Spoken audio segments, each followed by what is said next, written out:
Punjabi radio USA ਸੁਣ ਰਹੇ ਸਾਰੇ ਸਰੋਤਿਆਂ ਨੂੰ ਬਲਵਿੰਦਰ ਕੌਰ ਵੱਲੋਂ ਪਿਆਰ ਭਰੀ ਸਤਿ ਸ਼੍ਰੀ ਅਕਾਲ। ਉੱਤੇ ਪ੍ਰੋਗਰਾਮ ਖਬਰ ਤੇ ਨਜ਼ਰ ਪ੍ਰੋਗਰਾਮ ਦੇ ਵਿੱਚ ਸਾਡੇ ਨਾਲ ਹੋਣਗੇ ਬੇਜ਼ਬਾਨ ਦੱਸਣਗੇ ਭਾਰਤ ਵਿੱਚ ਪੰਜਾਬ ਦੇ ਵਿੱਚ ਕੀ ਕੁਛ ਵਾਪਰਿਆ। ਖਬਰਾਂ ਤੇ ਨਜ਼ਰ ਮਾਰਾਂਗੇ। ਖਬਰਾਂ ਤੋਂ ਪਹਿਲਾਂ ਧੰਨਵਾਦ ਸਾਡੇ ਸਪਾਂਸਰ ਦਾ ਜਿਨ੍ਹਾਂ ਨੇ ਇਸ ਪ੍ਰੋਗਰਾਮ ਨੂੰ ਸਪਾਂਸਰ ਕੀਤਾ, ਸਭ ਤੱਕ ਪਹੁੰਚਾਇਆ। ਵਰਿੰਦਰ ਸਿੰਘ ਬੁਰਾ, cantt gender home loan real estate ਵਾਲੇ, ਮੋਹਨ ਚੀਮਾ ਜੀ ਫਰੈਜ਼ਨੋ ਤੋਂ, ਜਿਨ੍ਹਾਂ ਦਾ ਫੋਨ ਨੰਬਰ 5599052575।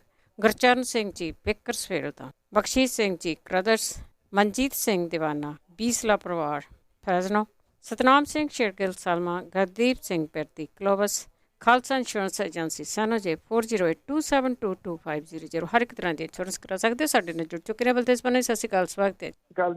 ਧੰਨਵਾਦ ਜੀ, ਮਿਹਰਬਾਨੀ। ਅੱਜ ਜੀ ਗੱਲ ਕਰਦੇ ਹਾਂ ਵਿਧਾਨ ਸਭਾ ਦਾ ਸੈਸ਼ਨ ਚੱਲ ਰਿਹਾ, ਉੱਥੇ ਰੌਲਾ ਰੱਪਾ ਕਿਸ ਤਰ੍ਹਾਂ? ਰੌਲਾ ਰੱਪਾ ਜਿਹੜਾ ਜੀ ਉਹ ਜਾਰੀ ਆ। ਔਰ ਇੱਕ ਤਾਂ ਸਰਕਾਰ ਨੂੰ ਜਿਹੜਾ ਜੀ ਇਹੀ ਨਹੀਂ ਪਤਾ ਲੱਗ ਰਿਹਾ ਵੀ ਉਹਨੇ ਬਜਟ ਕਦੋਂ ਪੇਸ਼ ਕਰਨਾ। ਪਹਿਲਾਂ ਜਿਹੜਾ ਇਹ ਆਇਆ ਸੀਗਾ ਕਿ 8 ਤਰੀਕ ਨੂੰ ਬਜਟ ਪੇਸ਼ ਕੀਤਾ ਜਾਊਗਾ, ਮੁੜ ਕੇ ਫਿਰ ਆ ਗਿਆ ਕਿ ਨਹੀਂ 5 ਤਰੀਕ ਨੂੰ ਐਤਕੀ ਬਜਟ ਪੇਸ਼ ਕੀਤਾ ਜਾਊਗਾ। ਕੱਲ੍ਹ ਹੁਣ ਫੇਰ ਕਰਤਾ ਵੀ ਨਹੀਂ 5 ਤਰੀਕ ਨੂੰ ਨਹੀਂ, 8 ਤਰੀਕ ਨੂੰ ਬਜਟ ਜਿਹੜਾ ਉਹ ਪੇਸ਼ ਕੀਤਾ ਜਾਊਗਾ।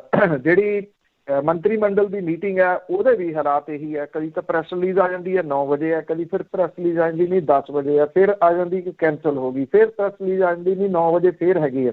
ਇਹ ਪਰ ਬਿਲਕੁਲ ਸੇਵਾ ਵਾਲੀ ਸਥਿਤੀ ਜਿਹੜੀ ਸਰਕਾਰ ਦੀ ਬਣੀ ਪਈ ਹੈ। ਇੱਥੋਂ ਤੱਕ ਵਿਰੋਧੀ ਧਿਰਾਂ ਦੀ ਜਿਹੜੀ ਉਹ ਗੱਲ ਹੈ ਤਾਂ ਜਿਹੜਾ ਭਾਜਪਾ ਸਭ ਤੋਂ ਮੰਦੇ ਹਾਲੀ ਹੈ। ਭਾਜਪਾ ਦੇ 2 ਵਿਧਾਇਕ ਨੇ ਇੱਥੇ ਔਰ ਕਿਸੇ ਉਹਨਾਂ ਨੂੰ ਦੋਨਾਂ 'ਚੋਂ ਕਿਸੇ ਨੂੰ ਬੋਲਣ ਨਹੀਂ ਜਿਹੜਾ ਉਹ ਦਿੱਤਾ ਜਾ ਰਿਹਾ। ਇੱਕ ਉੱਠ ਕੇ ਖੜਾ ਹੋਇਆ ਅਰੁਣ ਨਾਰੰਗ, ਤੇ ਜਿੰਨੇ ਵਿਧਾਇਕ ਸੀਗੇ ਬਾਕੀ ਪਾਰਟੀਆਂ ਦੇ ਉਹ ਉੱਠ ਕੇ ਖੜੇ ਹੋ ਗਏ ਕਿ ਉਹਨੂੰ ਬੋਲਣ ਨਹੀਂ ਜਿਹੜਾ ਉਹ ਦਿੱਤਾ ਜਾਊਗਾ। ਇਹ ਕਿਹਾ ਕਿ ਖੇਤੀ ਕਾਨੂੰਨ ਜਿਹੜੇ ਬਣਾਉਣ ਵਾਲੇ ਨੇ ਉਹਨਾਂ ਨੂੰ ਅਸੀਂ ਬੋਲਣ ਨਹੀਂ ਦੇਵਾਂਗੇ, ਤਾਂ ਉਹ ਆਪ ਹੀ ਮੁੜ ਕੇ ਆਪਣੀ ਸੀਟ ਦੇ ਉੱਤੇ ਜਿਹੜਾ ਜੀ ਉਹ ਬਹਿ ਗਏ। ਸਰਕਾਰ ਕਈ ਮਾਮਲਿਆਂ ਦੇ ਉੱਤੇ ਜਿਹੜੀ ਹੈ ਜੀ ਉਹ ਘਿਰੀ ਹੈ। ਜਿਹੜਾ ਗੈਂਗਸਟਰ ਅੰਸਾਰੀ ਆ ਇਹ ਬੜਾ ਗੰਭੀਰ ਮਸਲਾ, ਇਹਦੇ ਉੱਤੇ ਸਰਕਾਰ ਜਿਹੜੀ ਹੈ ਜੀ ਉਹ ਘਿਰੀ ਹੋਈ ਆ ਕਿ ਇੰਨੇ ਮਹਿੰਗੇ ਵਕੀਲ ਖੜੇ ਕਰਕੇ ਸੁਪਰੀਮ ਕੋਰਟ ਦੇ ਵਿੱਚ ਉਹਦਾ ਕੇਸ ਕਿਉਂ ਲੜਿਆ ਜਾ ਰਿਹਾ। ਅੰਸਾਰੀ ਜਿਹੜਾ ਕਿ ਇੱਥੇ ਜੇਲ੍ਹ ਦੇ ਵਿੱਚ ਬੰਦ ਹੈ ਪੰਜਾਬ ਦੇ ਵਿੱਚ, ਇਹਨੂੰ 2 ਸਾਲਾਂ ਤੋਂ ਜੇਲ੍ਹ ਦੇ ਵਿੱਚ ਸਰਕਾਰ ਨੇ ਰੱਖਿਆ ਔਰ ਸਰਕਾਰ ਉਹਦੇ ਖਿਲਾਫ ਜਿਹੜਾ ਕੋਈ ਮਾਮਲਾ ਦਰਜ ਕੀਤਾ ਉਹਦਾ ਚਲਾਨ ਵੀ ਪੇਸ਼ ਨਹੀਂ ਕਰ ਰਹੀ। ਜਦੋਂ ਕਿਸੇ ਦਾ ਚਲਾਨ ਪੇਸ਼ 90 ਦਿਨ ਦੇ ਲਈ ਨਹੀਂ ਹੁੰਦਾ ਤਾਂ ਮੁੜ ਕੇ ਉਹ ਜ਼ਮਾਨਤ ਲੈਣ ਦਾ ਹੱਕਦਾਰ ਹੁੰਦਾ, ਤੇ ਉਹ ਜ਼ਮਾਨਤ ਵੀ ਨਹੀਂ ਲੈ ਰਿਹਾ ਜੀ। ਉੱਤਰ ਪ੍ਰਦੇਸ਼ ਦੀ ਸਰਕਾਰ ਇਸ ਮਾਮਲੇ ਦੇ ਉੱਤੇ ਸੁਪਰੀਮ ਕੋਰਟ ਤੱਕ ਪਹੁੰਚੀ ਹੋਈ ਹੈ ਕਿ ਉਹਨੂੰ ਮੁਖਤਾਰ ਅੰਸਾਰੀ ਜਿਹੜਾ ਉਹਨਾਂ ਦਾ ਉਹ ਮੁਜਰਮ ਹੈ ਤੇ ਉਹਦੇ ਕੇਸ ਜਿਹੜੇ ਉੱਤਰ ਪ੍ਰਦੇਸ਼ ਦੇ ਵਿੱਚ ਚੱਲਣ।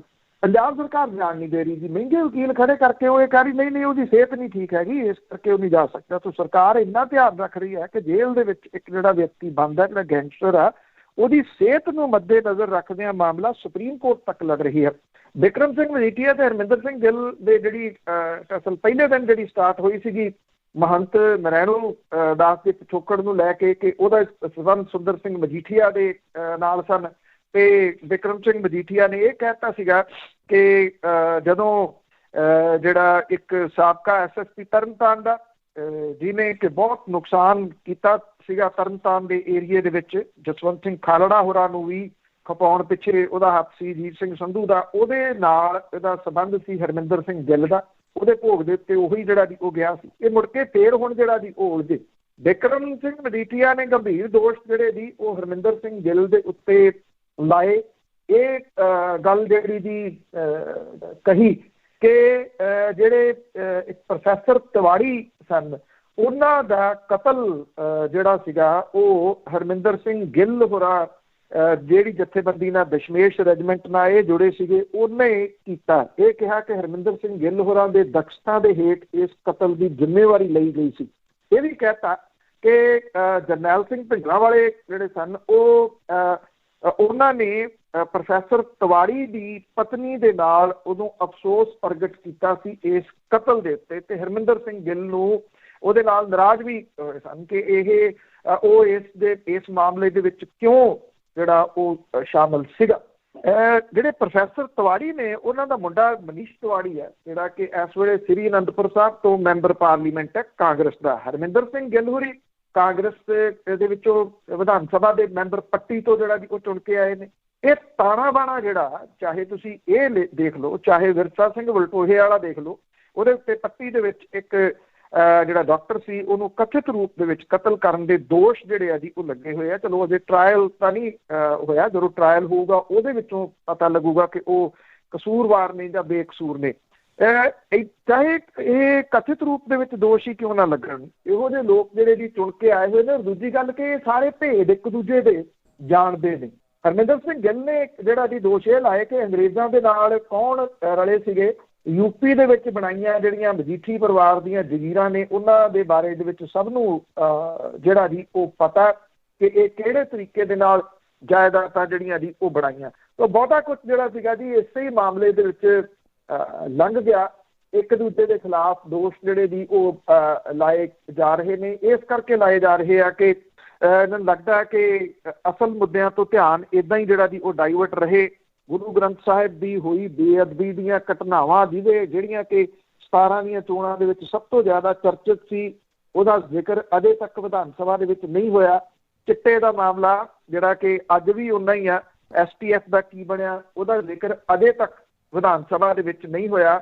ਮਹਿੰਗੀ ਬਿਜਲੀ ਦਾ ਮੁੱਦਾ ਜਿਹੜਾ ਸੀ ਉਹ ਕੱਲ੍ਹ ਆਮ ਆਦਮੀ ਪਾਰਟੀ ਵਾਲਿਆਂ ਨੇ ਜ਼ਰੂਰ ਜਿਹੜਾ ਜੀ ਉਹ ਉਠਾਇਆ। ਹੈਰਾਨਗੀ ਵਾਲੀ ਗੱਲ ਇਹ ਸੀ ਕਿ ਇੱਕ ਵਿਧਾਨਕਾਰ ਨੇ ਰਾਜ ਕੁਮਾਰ ਵੇਰਕਾ ਉਹ ਬਾਹਰ ਆ ਕੇ ਕਹਿ ਰਹੇ ਸੀ ਕਿ ਮੁਲਕ ਦੇ ਵਿੱਚ ਸਭ ਤੋਂ ਸਸਤੀ ਬਿਜਲੀ ਪੰਜਾਬ ਦੇ ਵਿੱਚ ਹੈ ਜੀ। ਸ਼ਾਇਦ ਹੋ ਸਕਦਾ ਉਹਨਾਂ ਨੂੰ ਸਸਤੀ ਜਿਹੜੀ ਜੀ ਉਹ ਮਿਲਦੀ ਹੋਵੇ, ਨਹੀਂ ਤਾਂ ਅਦਰਵਾਈਜ਼ ਜਿਹੜੀ ਜੀ ਉਹ ਬਿਜਲੀ ਦਾ ਕੀ ਰੇਟ ਆ ਸਭ ਨੂੰ ਪਤਾ। ਮਤਲਬ ਕਿ ਇੰਨਾ ਵੀ ਝੂਠ ਬੋਲਿਆ ਜਿਹੜਾ ਜੀ ਉਹ ਜਾ ਸਕਦਾ ਕਿ ਚੌਰਸੀ ਰੇਟ ਦੇ। ਬਿਲਕੁਲ ਜੀ, ਇਹਨਾਂ ਨੂੰ ਤਾਂ ਮੁਫਤ ਦੇ ਵਿੱਚ ਮਿਲਦੀ ਹੋਣੀ। ਬਾਕੀ ਜਿਹੜੇ ਇੱਕ ਦੂਜੇ 'ਤੇ ਇਲਜ਼ਾਮ ਲਾਉਂਦੇ ਆ, ਸਾਰਾ ਸਾਲ ਇਹ ਫ੍ਰੀ ਹੁੰਦੇ ਆ, ਉਦੋਂ ਕਰ ਲਿਆ ਕਰਨ।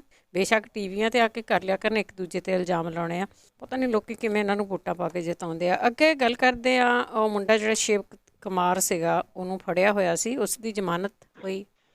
ਬਿਲਕੁਲ ਜੀ, ਇਹ ਨੌਦੀਪ ਕੌਰ ਦੇ ਨਾਲ ਫੜਿਆ ਜਿਹੜਾ ਜੀ ਉਹ ਗਿਆ ਸੀਗਾ ਔਰ ਹਰਿਆਣੇ ਦੇ ਜਿਹੜਾ ਇੰਡਸਟਰੀਅਲ ਏਰੀਆ ਹੈ ਕੁੰਡਲੀ ਸੋਨੀਪਤ ਡਿਸਟ੍ਰਿਕਟ, ਉੱਥੋਂ ਗ੍ਰਿਫਤਾਰ ਕੀਤਾ ਗਿਆ ਸੀਗਾ। ਇਹ ਜਿਹੜੀ ਇੱਕ ਮਜ਼ਦੂਰਾਂ ਦੀ ਜਥੇਬੰਦੀ ਹੈ, ਨੌਦੀਪ ਕੌਰ ਜਿਹੜੀ ਆ ਉਹ ਇਸ ਜਥੇਬੰਦੀ ਦੇ ਵਿੱਚ ਕੰਮ ਕਰਦੀ ਹੈ।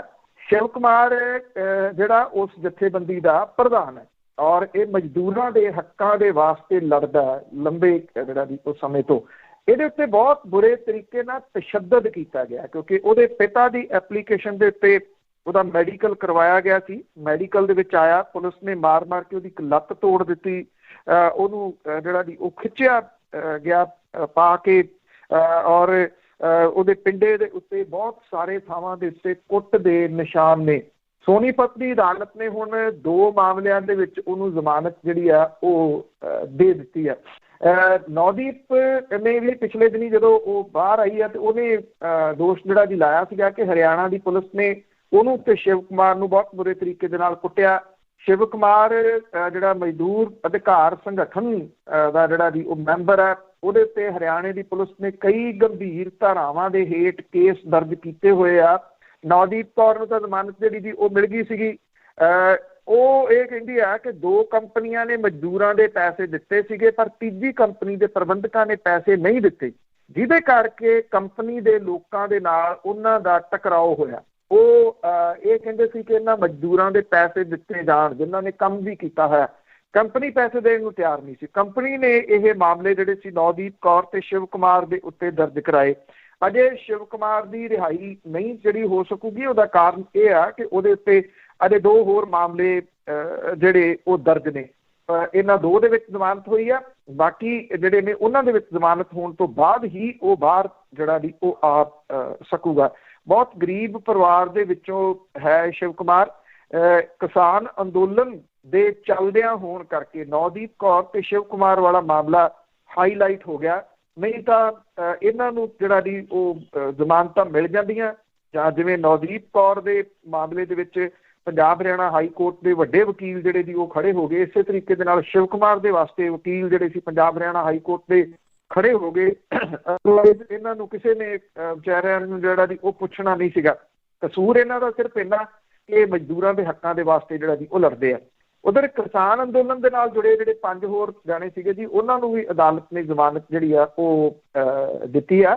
ਨਵੀਨ, ਰਵੀ, ਆਸ਼ੀਸ਼, ਦੀਪਕ, ਪਰਵੇਜ਼ ਤੇ ਨਾਂਗਲੋਈ ਥਾਣੇ ਦੇ ਵਿੱਚ ਜਿਹੜਾ ਜੀ ਇਹ ਕੇਸ ਦਰਜ ਕੀਤੇ ਸੀਗੇ। ਇਹ ਸਾਰੇ ਦੇ ਸਾਰੇ ਜੇਲ੍ਹ ਦੇ ਵਿੱਚੋਂ ਜਿਹੜਾ ਜੀ ਉਹ ਬਾਹਰ ਆ ਗਏ ਆ, ਤੇ ਜੇਲ੍ਹ ਦੇ ਬਾਹਰ ਜਾ ਕੇ ਭੱਜ ਕੇ ਫੋਟੋ ਖਿਚਾਉਣ ਵਾਲੇ ਜਿਹੜੇ ਜੀ ਉਹ ਵੀ ਖਿਚਾਏ, ਔਰ ਉਹ ਸਾਰੇ ਦਾ ਸਾਰਾ ਕ੍ਰੈਡਿਟ ਜਿਹੜਾ ਜੀ ਸਿਰਸਾ ਸਾਹਿਬ ਲਈ ਜਾਂਦੇ ਆ। ਹਰ ਜਿੱਥੇ ਜ਼ਮਾਨਤ ਤੋਂ ਬੰਦੇ ਬਾਹਰ ਆਉਣੇ ਹੁੰਦੇ ਆ ਉੱਥੇ ਜੇਲ੍ਹ ਦੇ ਬਾਹਰ ਚਲੇ ਜਾਂਦੇ ਆ ਜੀ ਫੋਟੋ ਖਿਚਾਉਣ ਦੇ ਵਾਸਤੇ, ਕਿ ਇੱਥੇ ਵੀ ਆਹ ਦੇਖੋ ਜੀ ਆਹ ਵੀ ਜਿਹੜਾ ਜੀ ਉਹ ਬਾਹਰ ਆ ਗਏ। ਜਦੋਂ ਕਿ ਜਿੰਨੇ ਕੇਸ ਜਿਹੜੇ ਜੀ ਇਹ ਲੜੇ ਜਾ ਰਹੇ ਨੇ, ਜਿਹੜੀਆਂ ਜ਼ਮਾਨਤਾਂ ਹੋ ਰਹੀਆਂ ਨੇ, ਉਹ ਪੰਜਾਬ ਹਰਿਆਣਾ ਹਾਈ ਕੋਰਟ ਦੇ ਵਕੀਲਾਂ ਦੀ 200 ਦੇ ਕਰੀਬ ਜਿਹੜੀ ਵਕੀਲਾਂ ਦੀ ਟੀਮ ਹੈ, ਇਹ ਉਹਦੇ ਵੱਲੋਂ ਪੈਰਵਾਈ ਕਰਨ ਕਰਕੇ, ਸਹੀ ਸਮੇਂ ਤੇ ਪੈਰਵਾਈ ਕਰਨ ਕਰਕੇ ਹੋ ਰਹੀ ਹੈ। ਹੁਣ ਜਦੋਂ ਇਹ ਬਾਹਰ ਆ ਰਹੇ ਨੇ, ਉਹਨਾਂ ਤੋਂ ਜਿਹੜਾ ਜੀ ਵਕਾਲਤਨਾਮੇ ਨਵੇਂ ਸਾਈਨ ਕਰਵਾਏ ਜਾ ਰਹੇ ਆ ਵੀ ਕੋਈ ਨਹੀਂ, ਅਸੀਂ ਤੁਹਾਡੇ ਕੇਸ ਜਿਹੜੇ ਜੀ ਉਹ ਲੜਾਂਗੇ। ਉਹ ਕਨਫਿਊਜ਼ ਨੇ ਜਿਨ੍ਹਾਂ ਨੇ ਜ਼ਮਾਨਤਾਂ ਕਰਾਈਆਂ, ਉਹ ਵਕਾਲਤਨਾਮੇ ਰੱਖੀਏ ਕਿ ਨਵੇਂ ਵਕਾਲਤਨਾਮੇ ਜਿਹੜੇ ਜੀ ਉਹ ਲੈ ਲਈਏ। ਇਸ ਮਾਮਲੇ ਦੇ ਉੱਤੇ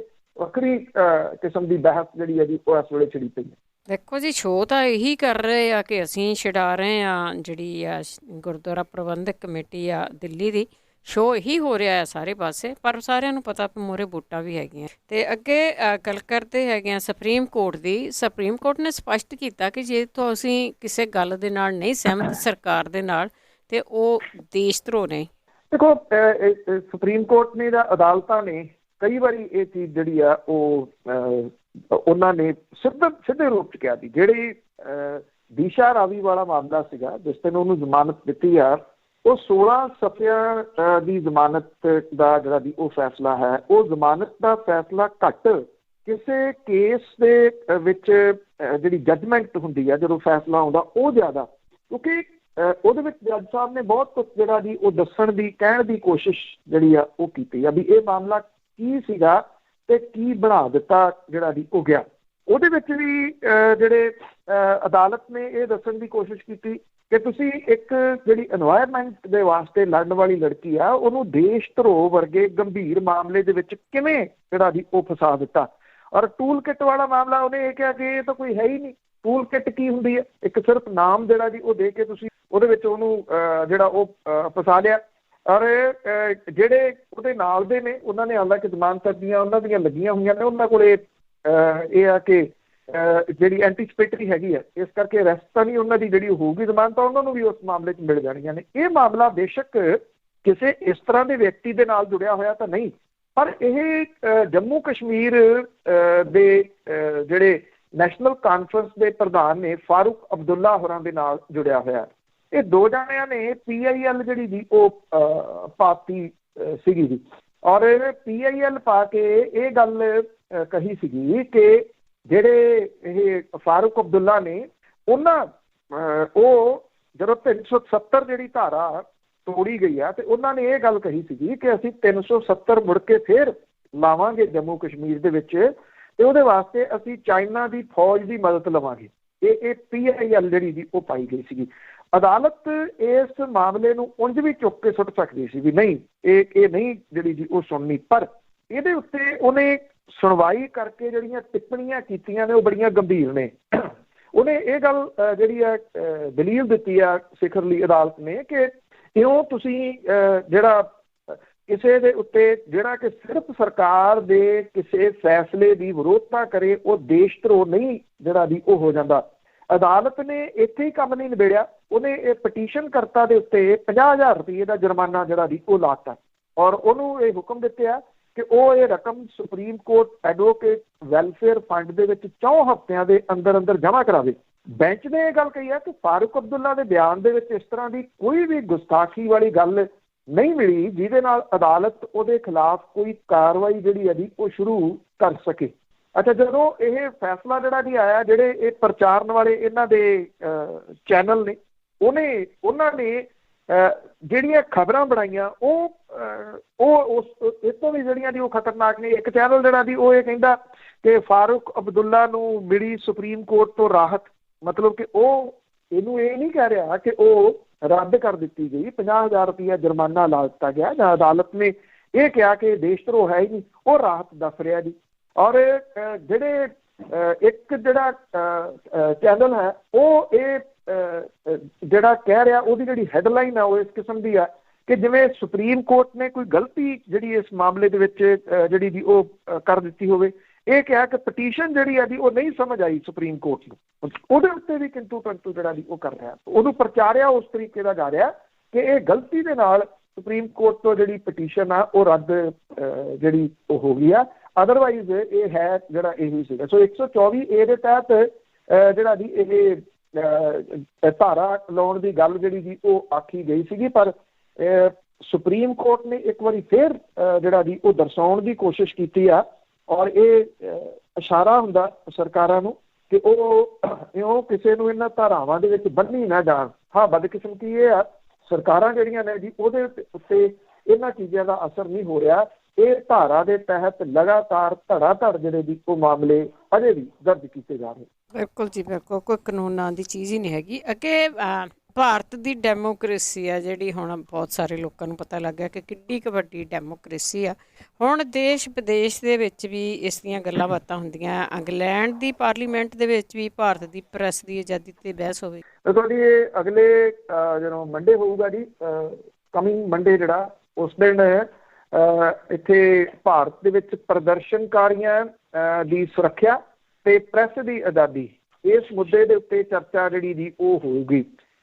ਇੱਦਾਂ ਦੀ ਚਰਚਾ ਦੀ ਲੋੜ ਦੇ ਉੱਤੇ ਜ਼ੋਰ ਦਿੰਦੀ 1 ਲੱਖ ਤੋਂ ਉੱਪਰ ਵੱਧ ਜਿਹੜੀ ਆਨਲਾਈਨ ਇੱਕ ਪਟੀਸ਼ਨ ਹੈ ਉਹ ਸਾਈਨ ਹੋਈ ਆ, ਔਰ ਜਿਹੜੀ ਬ੍ਰਿਟਨ ਦੀ ਪਾਰਲੀਮੈਂਟ ਆ ਉਹਦੇ ਵਿੱਚ ਇਹ ਪ੍ਰੋਵੀਜ਼ਨ ਜਿਹੜੀ ਦੀ ਉਹ ਹੈਗੀ ਆ ਕਿ ਜੇ ਆਨਲਾਈਨ ਜਿਹੜੀ ਪਟੀਸ਼ਨ ਆ ਉਹ 10,000 ਤੋਂ ਵੱਧ ਜਾਵੇ ਤੇ ਇੱਦਾਂ ਦੀ ਚਰਚਾ ਹੋ ਸਕਦੀ ਹੈ। ਇਹ 1 ਲੱਖ ਤੋਂ ਉੱਪਰ ਲੋਕਾਂ ਨੇ ਇਹਦੇ ਉੱਤੇ ਜਿਹੜੇ ਆ ਉਹ ਸਾਈਨ ਕੀਤੇ ਆ ਆਨਲਾਈਨ। ਜਿਹੜਾ ਦੀ house of Commons the petition committee ਦੇ ਵੱਲੋਂ ਜਿਹੜੀ ਦੀ ਇਹਦੀ ਜਾਣਕਾਰੀ ਦਿੱਤੀ ਗਈ ਆ। 90 ਮਿੰਟ ਦੀ ਇਹ ਚਰਚਾ ਲੰਡਨ ਦੇ ਵਿੱਚ ਵੈਸਟਮਿਨਿਸਟਰ 'ਚ ਜਿਹੜਾ ਸੰਸਦੀ ਕੰਪਲੈਕਸ ਹੈ ਉਹਦੇ ਸਦਨਾਂ ਦੇ ਵਿੱਚ ਕੀਤੀ ਜਾਊਗੀ। ਇਹਦੀ ਸ਼ੁਰੂਆਤ ਜਿਹੜੀ ਹੈ ਜੀ ਸਕੌਟਿਸ਼ ਨੈਸ਼ਨਲ ਪਾਰਟੀ ਦੇ ਸੰਸਦ ਮੈਂਬਰ ਤੇ ਪਟੀਸ਼ਨ ਕਮੇਟੀ ਦੇ ਮੈਂਬਰ ਮਾਰਟਿਨ ਡੇ ਕਰਨਗੇ।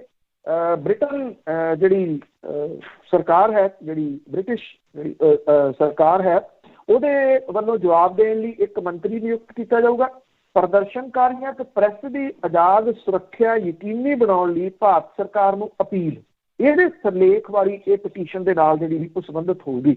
ਇਸ ਪਟੀਸ਼ਨ ਦੇ ਰਾਹੀਂ ਬ੍ਰਿਟਨ ਸਰਕਾਰ ਨੂੰ ਕਿਸਾਨ ਸੰਘਰਸ਼ ਤੇ ਪ੍ਰੈਸ ਦੀ ਆਜ਼ਾਦੀ ਦੇ ਬਾਰੇ ਦੇ ਵਿੱਚ ਇੱਕ ਜਨਤਕ ਬਿਆਨ ਜਾਰੀ ਕਰਨ ਦਾ ਜਿਹੜਾ ਵੀ ਉਹ ਸੱਦਾ ਦਿੰਦੀ ਹੈ ਇਹ, ਔਰ ਇਹ ਅਗਲੇ ਹਫ਼ਤੇ ਇਹ ਮੁੱਦਾ ਚਰਚਾ ਲਈ ਆਊਗਾ। ਵਿਰੋਧੀ ਲੇਬਰ ਪਾਰਟੀ ਦੇ ਸੰਸਦ ਮੈਂਬਰ ਤਮਨ ਢੇਸੀ ਸਣੇ ਭਾਰਤ ਦੇ ਵਿੱਚ ਚੱਲ ਰਹੇ ਕਿਸਾਨ ਅੰਦੋਲਨ ਬਾਰੇ ਬੋਲਣ ਵਾਲੇ ਸੰਸਦ ਮੈਂਬਰਾਂ ਦੇ ਇਹਦੇ ਵਿੱਚ ਸ਼ਾਮਲ ਹੋਣ ਦੀ ਆਸ ਹੈ। ਪਿਛਲੇ ਮਹੀਨੇ ਜਿਹੜਾ ਵਿਦੇਸ਼ ਮੰਤਰਾਲਾ ਭਾਰਤ ਦਾ ਉਹਨੇ ਬਿਆਨ ਜਾਰੀ ਕਰਕੇ ਕਿਹਾ ਸੀਗਾ ਕਿ ਇਸ ਤਰ੍ਹਾਂ ਦੇ ਮਾਮਲਿਆਂ ਤੇ ਟਿੱਪਣੀ ਕਰਨ ਤੇ ਪਹਿਲਾਂ ਅਸੀਂ ਅਪੀਲ ਕਰਾਂਗੇ ਕਿ ਤੱਥਾਂ ਦੀ ਘੋਖ ਕਰ ਲਈ ਜਾਵੇ ਤੇ ਮੁੱਦਿਆਂ ਨੂੰ ਪੂਰੀ ਤਰ੍ਹਾਂ ਸਮਝ ਲਿਆ ਜਾਵੇ। ਬ੍ਰਿਟਨ ਸਰਕਾਰ ਨੇ ਪਿਛਲੇ ਮਹੀਨੇ ਪਟੀਸ਼ਨ ਸੰਬੰਧੀ ਦਿੱਤੇ ਜਿਹੜਾ ਇੱਕ ਲਿਖਤੀ ਜਵਾਬ ਸੀਗਾ, ਉਹਦੇ ਵਿੱਚ ਇਹ ਕਿਹਾ ਸੀਗਾ ਕਿ ਬ੍ਰਿਟਨ ਤੇ ਭਾਰਤ ਵਰਗੇ ਮਜ਼ਬੂਤ ਲੋਕਤੰਤਰਾਂ ਲਈ ਮੀਡੀਆ ਦੀ ਆਜ਼ਾਦੀ ਤੇ ਪ੍ਰਦਰਸ਼ਨ ਕਰਨ ਦਾ ਹੱਕ ਜ਼ਰੂਰੀ ਹੈ। ਜੇਕਰ ਕੋਈ ਪ੍ਰਦਰਸ਼ਨ ਜਿਹੜਾ ਉਹ ਕਾਨੂੰਨ ਨੂੰ ਲੰਘਦਾ ਤਾਂ ਸਰਕਾਰਾਂ ਨੂੰ ਕਾਨੂੰਨ ਤੇ ਵਿਵਸਥਾ ਲਾਗੂ ਕਰਨ ਦਾ ਅਧਿਕਾਰ ਹੈ।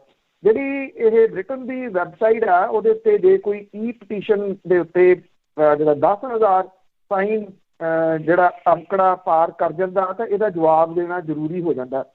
ਬ੍ਰਿਟਨ ਸਰਕਾਰ ਦੇ ਬਿਆਨ ਦੇ ਅਨੁਸਾਰ ਕਿ ਅਸੀਂ ਸਮਝਦੇ ਹਾਂ ਕਿ ਭਾਰਤ ਸਰਕਾਰ ਕਿਸਾਨ ਯੂਨੀਅਨਾਂ ਦੇ ਨਾਲ ਕਈ ਗੇੜ ਦੀ ਗੱਲਬਾਤ ਕਰ ਚੁੱਕੀ ਹੈ ਤੇ ਜਨਵਰੀ ਦੇ ਵਿੱਚ ਸੁਪਰੀਮ ਕੋਰਟ ਨੇ ਤਿੰਨੋਂ ਖੇਤੀ ਕਾਨੂੰਨਾਂ ਦੇ ਉੱਤੇ ਰੋਕ ਲਾ ਦਿੱਤੀ ਸੀ ਤੇ ਕਾਨੂੰਨਾਂ ਤੇ ਨਜ਼ਰਸਾਨੀ ਲਈ ਇੱਕ ਕਮੇਟੀ ਵੀ ਜਿਹੜੀ ਉਹ ਬਣਾਈ ਸੀਗੀ, ਔਰ ਇਹ ਵੀ ਕਿਹਾ ਕਿ ਬ੍ਰਿਟਨ ਸਰਕਾਰ ਕਿਸਾਨ ਅੰਦੋਲਨ ਤੇ ਅੱਗੋਂ ਵੀ ਨੇੜੇ ਤੋਂ ਨਿਗਾਹ ਜਿਹੜੀ ਹੈ ਜੀ ਉਹ ਰੱਖੂਗੀ। ਹੁਣ ਇਹਦੇ ਉੱਤੇ ਨਿਗਾਹ ਜਿਹੜੀ ਹੈ ਜੀ ਉਹ ਵਿਸ਼ਵ ਦੀ ਟਿਕੀ ਰਹੂਗੀ ਕਿ 8 ਤਰੀਕ ਨੂੰ ਜਦੋਂ ਇਹ ਜਿਹੜਾ ਜੀ ਸੋਮਵਾਰ ਨੂੰ ਇਸ ਮਾਮਲੇ ਦੇ ਉੱਤੇ ਬਹਿਸ ਹੋਊਗੀ ਤਾਂ ਉਹਨੂੰ ਵਿਸ਼ਵ ਜਿਹੜਾ ਵੀ ਉਹ ਵੇਖੂਗਾ। ਤੇ ਕਿਸਾਨ ਮੁੱਦਾ ਕਿਸਮ ਦੇ ਨਾਲ ਪੰਜਾਬ ਤੋਂ ਸ਼ੁਰੂ ਹੋ ਕੇ ਇੱਥੋਂ ਦੇ ਵੱਖ-ਵੱਖ ਸੂਬਿਆਂ ਦੇ ਵਿੱਚੋਂ ਦੀ ਹੁੰਦਾ ਹੋਇਆ ਮਤਲਬ ਕਿ ਸਰਹੱਦਾਂ ਪਾਰ ਕਰਕੇ ਵਿਸ਼ਵ ਪੱਧਰ ਦੇ ਉੱਤੇ ਆਪਣੀ ਹਾਜ਼ਰੀ ਜਿਹੜੀ ਜੀ ਉਹ ਲਵਾ ਰਿਹਾ ਔਰ ਇਹਨੂੰ ਇਸ ਪੁਆਇੰਟ ਆਫ ਵਿਊ ਦੇ ਨਾਲ ਵੀ ਜਿਹੜਾ ਉਹ ਵੇਖਿਆ ਜਾਣਾ ਚਾਹੀਦਾ ਜੀ। ਤੇ ਅੱਗੇ ਕਰਦੇ ਹਾਂ ਗੱਲ ਕਿਸਾਨ ਹਮਾਇਤੀ ਕਲਾਕਾਰਾਂ ਦੀ, ਜਿਹਨੇ ਵੀ ਹਮਾਇਤ ਕੀਤੀ ਆ ਉਹਨਾਂ ਨੂੰ ਡਰਾਉਣ ਦੇ ਲਈ ਇਨਕਮ ਟੈਕਸ ਵਾਲਿਆਂ ਦੇ ਛਾਪੇ। ਦੇਖੋ ਏਜੰਸੀਆਂ ਦੀ ਵਰਤੋਂ ਨਹੀਂ, ਦੁਰਵਰਤੋਂ ਜਿਹੜੀ ਆ ਉਹ ਕੀਤੀ ਜਾ ਰਹੀ ਹੈ। ਜਦੋਂ ਵਿਸ਼ਵ ਦੀਆਂ ਕੁਝ ਨਾਮਵਰ ਹਸਤੀਆਂ ਨੇ ਟਵੀਟ ਕਰ ਦਿੱਤੇ ਸੀਗੇ ਕਿਸਾਨ ਅੰਦੋਲਨ ਦੇ ਹੱਕ ਦੇ ਵਿੱਚ, ਤੇ ਉਦੋਂ ਫਿਰ ਇਹਨਾਂ ਦੇ ਜਿਹੜੇ ਸੀਗੇ ਹੱਕ ਦੇ ਉਹਨਾਂ ਤੋਂ ਕਰਵਾਏ ਗਏ ਟਵੀਟ ਜਿਹੜੇ ਸੀਗੇ।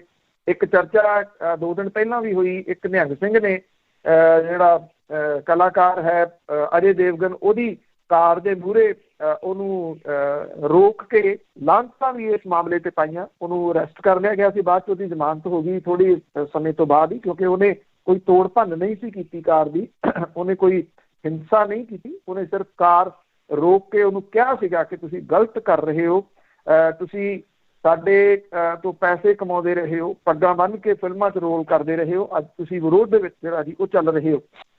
ਜਿਹੜੇ ਫਿਲਮਾਂ ਦੇ ਵਿੱਚ ਕੁਝ ਇਸ ਤਰ੍ਹਾਂ ਦੇ ਨਾਮ ਵੀ ਹੈਗੇ ਆ ਜਿਹੜੇ ਲਗਾਤਾਰ ਕਿਸਾਨਾਂ ਦੇ ਹੱਕ ਦੇ ਵਿੱਚ ਲਿਖਦੇ ਰਹੇ ਆ। ਕੰਗਨਾ ਰਣੌਤ ਜਿਹੜੀ ਕਿਸਾਨਾਂ ਨੂੰ ਅੱਤਵਾਦੀ ਓਪਨਲੀ ਜਿਹੜਾ ਜੀ ਉਹ ਕਹਿੰਦੀ ਆ, ਉਹਦਾ ਮੁਕਾਬਲਾ ਕਰਦੇ ਰਹੇ ਆ। ਸਰਕਾਰ ਦੇ ਫੈਸਲਿਆਂ ਦੇ ਉੱਤੇ ਕਿੰਤੂ ਪ੍ਰੰਤੂ ਕਰਦੇ ਆ। ਇਹਨਾਂ ਦੇ ਵਿੱਚ ਤਾਪਸੀ ਪੰਨੂ ਸ਼ਾਮਲ ਹੈ, ਅਨੁਰਾਗ ਕਸ਼ਪ ਜਿਹੜਾ ਉਹ ਸ਼ਾਮਲ ਹੈ। ਇਹਨਾਂ ਦੇ ਜਿਹੜੇ ਘਰ ਤੇ ਦਫ਼ਤਰ ਮੁੰਬਈ ਤੇ ਪੁਣੇ ਦੇ ਵਿੱਚ 30 ਥਾਵਾਂ ਦੇ ਉੱਤੇ ਇਨਕਮ ਟੈਕਸ ਡਿਪਾਰਟਮੈਂਟ ਨੇ ਜਿਹੜੀ ਉਹ ਛਾਪੇਮਾਰੀ ਕੀਤੀ। ਅਨੁਰਾਗ ਦੇ production house Phantom film, Reliance entertainment group ਦੇ CEO ਸਿਬਾਸ਼ੀਸ਼ ਸਰਕਾਰ ਦੇ ਮੁੰਬਈ ਤੇ ਪੁਣੇ ਦੇ ਵਿੱਚ ਇਹ ਦਫ਼ਤਰ ਸੀ ਜਿੱਥੇ ਛਾਪੇਮਾਰੀ ਜਿਹੜੀ ਉਹ ਕੀਤੀ ਗਈ। ਹਾਲਾਂਕਿ ਇਹ ਜਿਹੜਾ ਜੀ ਕਿਹਾ ਗਿਆ ਕਿ ਇਹ ਛਾਪੇਮਾਰੀ ਦਾ ਕਾਰਨ ਇਹਨਾਂ ਦੇ ਵੱਲੋਂ ਬੰਦ ਹੋਈਆਂ ਨੂੰ ਕਈ ਸਾਲ ਹੋ ਗਏ, ਸਰਕਾਰ ਨੂੰ ਚੇਤਾ ਹੀ ਨਹੀਂ ਆਇਆ ਕਿ ਇਹ ਕੰਪਨੀਆਂ ਬੰਦ ਹੋਈਆਂ ਨੇ, ਉਹਦੇ ਬਾਰੇ ਦੇ ਵਿੱਚ ਇਨਕਮ ਟੈਕਸ ਡਿਪਾਰਟਮੈਂਟ ਨੂੰ ਕਿ ਉਹਦੀ ਛਾਣਬੀਣ ਜਿਹੜੀ ਜੀ ਉਹ ਕਰਨੀ ਹੈ। ਹੁਣ ਜਿਹੜਾ ਇਹ ਸਮਾਂ ਜਿਹੜਾ ਉਹ ਲੱਭਿਆ ਗਿਆ, ਇਹ ਕਿਹਾ ਗਿਆ ਕਿ ਕੰਪਨੀਆਂ ਦੇ ਵਿਚਕਾਰ ਆਪਸੀ ਲੈਣ ਦੇਣ ਵਿਭਾਗ ਦੀ ਨਜ਼ਰ 'ਚ ਹੈ ਤੇ ਇਹ ਛਾਪੇ ਸਬੂਤ ਇਕੱਠੇ ਕਰਨ ਦੇ ਵਾਸਤੇ ਮਾਰੇ ਗਏ। ਫੈਂਟਮ ਫਿਲਮ ਮੈਂ ਦੱਸ ਰਿਹਾ ਸੀ ਕਿ ਜਿਹੜੀਆਂ ਫੈਂਟਮ ਫਿਲਮ ਹੈ ਉਹਦੇ ਬੈਨ ਫਿਲਮਾਂ ਦੀ ਜਿਹੜੇ ਕਾਰੋਬਾਰੀ ਲੈਣ ਦੇਣ ਦੀ ਜਾਂਚ ਜਿਹੜੀ ਉਹ ਕੀਤੀ ਜਾ ਰਹੀ ਆ। ਮੰਟੇਨਾ ਦੇ ਖਿਲਾਫ ਛਾਪੇ ਜਿਹੜੇ ਉਹ ਕਮਾਨ ਦੇ ਨਾਲ ਸੰਬੰਧਾਂ ਕਰਕੇ ਮਾਰੇ ਗਏ ਆ, ਜਿਹਦਾ ਉਹ ਜਿਹੜਾ ਕੋ ਪ੍ਰੋਡਿਊਸਰ ਵੀ ਜਿਹੜਾ ਹੈ ਜੀ। ਉਧਰ ਜਿਹੜਾ ਸੰਯੁਕਤ ਕਿਸਾਨ ਮੋਰਚਾ ਹੈ ਉਹਦੇ ਵੱਲੋਂ ਜਾਰੀ ਜਿਹੜਾ ਬਿਆਨ ਹੈ ਉਹਦੇ ਵਿੱਚ ਇਹ ਕਿਹਾ ਗਿਆ ਕਿ ਬਾਲੀਵੁੱਡ ਅਦਾਕਾਰ ਤਾਪਸੀ ਪੰਨੂ ਤੇ ਜਿਹੜੇ ਇੱਕ ਫਿਲਮ ਪ੍ਰੋਡਿਊਸਰ ਨੇ ਅਨੁਰਾਗ ਕਸ਼ਪ, ਉਹਦੇ ਉੱਤੇ ਮਾਰੇ ਗਏ ਛਾਪੇ ਜਿਹੜੇ ਨੇ ਉਹ ਸਿਰਫ ਕਿਸਾਨ ਹਮਾਇਤੀਆਂ ਨੂੰ ਨਿਸ਼ਾਨਾ ਜਿਹੜਾ ਉਹ ਬਣਾਇਆ ਜਾ ਰਿਹਾ। ਸੰਯੁਕਤ ਕਿਸਾਨ ਮੋਰਚੇ ਦੇ ਵੱਲੋਂ ਜਾਰੀ ਇਸ ਬਿਆਨ ਦੇ ਵਿੱਚ ਜਿਹੜਾ ਜੀ ਇਹ ਕਿਹਾ ਗਿਆ ਕਿ ਉਹ ਕਿਸਾਨ ਅੰਦੋਲਨ ਦੀ ਹਮਾਇਤ ਦੇ ਵਾਸਤੇ ਮੁਲਕ ਤੇ ਇੰਟਰਨੈਸ਼ਨਲ ਪੱਧਰ ਦੇ ਉੱਤੇ ਹਸਤੀਆਂ ਜਿਹੜੀਆਂ ਨੇ ਉਹਨਾਂ ਦਾ ਧੰਨਵਾਦ ਕਰਦੇ ਨੇ ਕਿ ਉਹ ਕਿਸਾਨਾਂ ਦੇ ਇਸ ਮਾੜੇ ਸਮੇਂ ਦੇ ਉੱਤੇ ਕਿਸੇ ਨਾ ਕਿਸੇ ਰੂਪ ਦੇ ਵਿੱਚ ਉਹਨਾਂ ਦੇ ਨਾਲ ਖੜੇ ਹੋ ਰਹੇ ਨੇ ਤੇ ਉਹਨਾਂ ਦੇ ਸੁਨੇਹੇ ਨੂੰ ਅੱਗੇ ਜਿਹੜਾ ਜੀ ਉਹ ਪਹੁੰਚਾ ਰਹੇ ਨੇ। ਇਹ ਵੀ ਜਿਹੜਾ ਜੀ ਕਿਹਾ ਕਿ ਸਰਕਾਰ ਦੇ ਇਹ ਹੱਥ ਕੰਡੇ ਜਿਹੜੇ ਨੇ ਇਹ ਉਹਨੂੰ ਫਾਇਰ ਬੈਕ ਕਰਨਗੇ ਤੇ ਕਿਸਾਨਾਂ ਦੀ ਹਮਾਇਤ ਜਿਹੜੀ ਹੈ ਜੀ ਉਹ ਹੋਰ ਵੱਧਦੀ ਜਾਊਗੀ ਜੀ। ਤੇ ਅੱਗੇ ਗੱਲ ਕਰਦੇ ਆ, ਅਸੀਂ ਖਬਰ ਵੀ ਕੀਤੀ ਸੀ 1.5 ਸਾਲ ਪਹਿਲਾਂ ਜਿਹੜੇ 2 ਬੱਚੇ ਸੀ, ਸਕੇ ਭਰਾ ਸੀ, ਉਹਨਾਂ ਦੀਆਂ ਲਾਸ਼ਾਂ ਮਿਲੀਆਂ ਸੀਗੀਆਂ ਨਹਿਰ ਦੇ ਵਿੱਚੋਂ, ਪਰ ਹੁਣ ਕਹਾਣੀ ਸਾਹਮਣੇ ਆਈ ਉਹਨਾਂ ਦੀ। ਐਕਚੁਅਲੀ ਕਈ ਦਿਨ ਉਦੋਂ ਖਬਰ ਜਿਹੜੀ ਜੀ ਉਹ ਚੱਲਦੀ ਰਹੀ, ਇਸ ਕਰਕੇ ਚੱਲਦੀ ਰਹੀ ਕਿ ਜਿਹੜਾ ਪਟਿਆਲਾ ਰਾਜਪੁਰਾ ਹਾਈਵੇ ਆ ਉਹਨੂੰ ਬਾਰ-ਬਾਰ ਘੇਰਿਆ ਗਿਆ ਸੀਗਾ ਔਰ ਉਹਨੂੰ ਬੰਦ ਕੀਤਾ ਗਿਆ ਸੀਗਾ। ਟ੍ਰੈਫਿਕ ਜਾਮ ਕਈ ਦਿਨ ਇੱਥੇ ਲੱਗਿਆ ਰਿਹਾ। ਪੁਲਿਸ ਨੇ ਇਨਵੈਸਟੀਗੇਸ਼ਨ ਜਿਹੜੀ ਸੀਗੀ ਜੀ ਉਹ ਕੀਤੀ, ਉਸ ਸਮੇਂ ਬਹੁਤ ਕੀਤੀ। ਇਮਾਨਦਾਰ SSP ਇੱਥੇ ਮਨਦੀਪ ਸਿੰਘ ਸਿੱਧੂ ਹੁਰੀ ਜਿਹੜੇ ਉਸ ਵੇਲੇ SSP ਸਨ। ਕਿਹੜਾ ਘਰ ਸੀਗਾ ਪਿੰਡ ਦਾ, ਖੇੜੀ ਗੰਡਿਆ ਪਿੰਡ ਪੈਂਦਾ ਇੱਥੇ ਇਹ ਰਾਜਪੁਰਾ ਰੋਡ ਦੇ ਉੱਤੇ, ਪਟਿਆਲੇ ਤੋਂ ਰਾਜਪੁਰਾ ਨੂੰ ਜਾਂਦੇ ਆ। ਜਿਹੜੇ ਘਰ ਦੀ ਟੈਂਕੀ ਤੱਕ ਜਿਹੜੀ ਉਹ ਨਹੀਂ ਚੈੱਕ ਕੀਤੀ ਗਈ, ਛੱਪੜ ਖਾਲੀ ਕਰਵਾਏ ਗਏ, ਭਾਖੜਾ ਦਾ ਪਾਣੀ ਜਿਹੜਾ ਸੀਗਾ ਉਹ ਰੋਕਿਆ ਗਿਆ। ਸਵਾਲ ਵੱਡਾ ਇਹੀ ਉੱਠ ਰਿਹਾ ਸੀਗਾ ਕਿ ਇੱਕ CCTV ਕੈਮਰੇ ਦੇ ਵਿੱਚ ਥੋੜ੍ਹੀ ਜਿਹੀ ਫੁਟੇਜ ਦਿੰਦੀ ਆ ਕਿ ਇਹ ਦੋਨੋਂ ਬੱਚੇ ਇੱਕ ਦੁਕਾਨ ਵੱਲ ਨੂੰ ਜਾਂਦੇ ਖੇਡਦੇ ਨਜ਼ਰ ਆਉਂਦੇ ਆ। ਉਸ ਤੋਂ ਬਾਅਦ ਉਹਨਾਂ ਦਾ ਕੁਝ ਨਹੀਂ ਪਤਾ ਲੱਗਦਾ ਕਿ ਉਹ ਕਿੱਧਰ ਗਏ, ਉਹ ਕਿਵੇਂ ਗਾਇਬ ਹੋ ਗਏ। ਇਹ ਕਿਹਾ ਗਿਆ ਕਿ ਬੱਚੇ ਅਗਵਾ ਕਰ ਲਏ ਗਏ। ਉਹਨਾਂ ਦੀਆਂ ਡੈੱਡ ਬੋਡੀਜ਼ ਪਹਿਲਾਂ ਨਹੀਂ ਸਨ ਜਿਹੜੀਆਂ ਦੀ ਉਹ ਮਿਲਦੀਆਂ, ਫਿਰ ਇੱਕ ਡੈੱਡ ਬੋਡੀ ਮਿਲੀ ਤੇ ਫਿਰ ਦੂਸਰੇ ਦੀ ਡੈੱਡ ਬੋਡੀ ਜਿਹੜੀ ਉਹ ਮਿਲੀ। ਇਹਨਾਂ ਦੇ ਵਿੱਚੋਂ ਇੱਕ 4 ਸਾਲਾ ਹਸਨਦੀਪ ਸੀਗਾ 10 ਸਾਲਾ ਜਸ਼ਨਦੀਪ ਸੀਗਾ। ਇਹਨਾਂ ਦੋਨਾਂ ਦੀਆਂ ਡੈਡ ਬੋਡੀਜ਼ ਜਿਹੜੀਆਂ ਦੀ ਉਹ ਮਿਲੀਆਂ। ਜਿਹੜੀ ਇਹ ਕਿਹਾ ਜਾ ਰਿਹਾ ਹੈ ਕਿ ਜਦੋਂ ਇਹ ਜਾਂਚ ਸ਼ੁਰੂ ਹੋਈ ਸੀ ਉਦੋਂ ਪਰਿਵਾਰ ਦੇ ਕਿਸੇ ਮੈਂਬਰ ਵੱਲ ਸੂਈ ਜਿਹੜੀ ਉੱਠਦੀ ਸੀਗੀ, ਪਰ ਪੁਲਿਸ ਜਿਹੜੀ ਆ ਉਹ ਸਿੱਧਾ ਹੱਥ ਇਸ ਕਰਕੇ ਨਹੀਂ ਪਾ ਰਹੀ ਸੀਗੀ ਕਿ ਇਹ ਇੱਕ ਬਹੁਤ ਵੱਡਾ ਇਸ਼ੂ ਪਬਲਿਕ ਦੇ ਰੂਪ ਦੇ ਵਿੱਚ ਜਿਹੜਾ ਉਹ ਸਾਹਮਣੇ ਆ ਗਿਆ ਸੀ। ਉਦੋਂ ਪੁਲਿਸ ਨੂੰ ਇਹ ਲੱਗਦਾ ਸੀਗਾ ਕਿ ਜੇ ਤੁਰੰਤ ਕਿਸੇ ਪਰਿਵਾਰ ਦੇ ਮੈਂਬਰ ਦੇ ਉੱਤੇ ਹੱਥ ਪਾਇਆ ਗਿਆ ਤੇ ਇਹ ਉਹਨਾਂ ਦੇ ਉਲਟ ਜਿਹੜਾ ਉਹ ਜਾ ਸਕਦਾ।